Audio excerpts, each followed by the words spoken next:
Welcome student. तो यहाँ पे हमारे पास haloalkane haloarene class 12 के एनसीईआरटी एग्जाम्पलर के अंदर का एक क्वेश्चन है। क्वेश्चन देखो, which of the following statement are correct about below reaction. कौन सा स्टेटमेंट है यहाँ पे जो रिएक्शन दी गई इसके रिगार्डिंग यहाँ पे 4 स्टेटमेंट है, उसमें से करेक्ट स्टेटमेंट कौन सा है वो यहाँ पे हमें बता। तो यहाँ पे देखो ए यहाँ पे OH माइनस है, बी यहाँ पे आपका मिथिल क्लोराइड है, सी के अंदर यहाँ पे ट्रांजिशन स्टेट है, देखो यहाँ पे H और यहाँ पे ClOH। उसके बाद यहाँ पे डी के अंदर मिथेनॉल है और सी यहाँ पे जो है Cl माइनस यहाँ पे आपका ई के अंदर यहाँ पे बोला गया। तो पहला जो स्टेटमेंट है वो यहाँ पे A and E both are nucleophile, तो ये बिल्कुल भी सही स्टेटमेंट है क्योंकि निगेटिव चार्ज स्पीसीज है, देखो OH minus Cl minus both are negatively charge, तो इसको हम यहाँ पे न्यूक्लियोफाइल बोल सकते हैं। तो पहला स्टेटमेंट यहाँ पे बिल्कुल करेक्ट है। तो यहाँ पे ये हो गया आपका पहला स्टेटमेंट करेक्ट। उसके बाद यहाँ पे जो सेकंड स्टेटमेंट है सी के अंदर का जो कार्बन एटम है वो एक sp3 हाइब्रिडाइज है, तो ये एक ट्रांजिशन स्टेट है। यहाँ पे देख सकते हैं इस ट्रांजिशन स्टेट के अंदर यहाँ पे देख सकते हैं ये HCH, यहाँ पे जो बॉन्ड एंगल देखेंगे 120 का बॉन्ड एंगल है,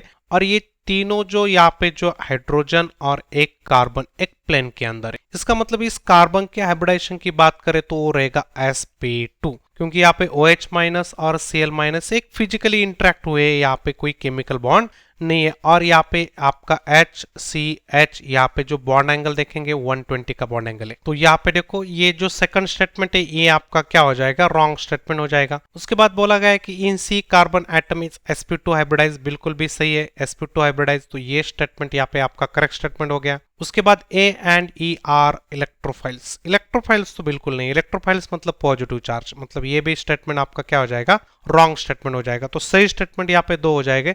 तो फिलहाल ये जो क्वेश्चन है वो मल्टीपल आंसर टाइप का क्वेश्चन था, तो यहाँ पे 2 आंसर आएंगे।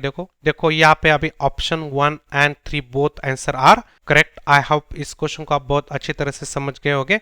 आप अंडरस्टैंड एक्सप्लेनेशन। Thank you.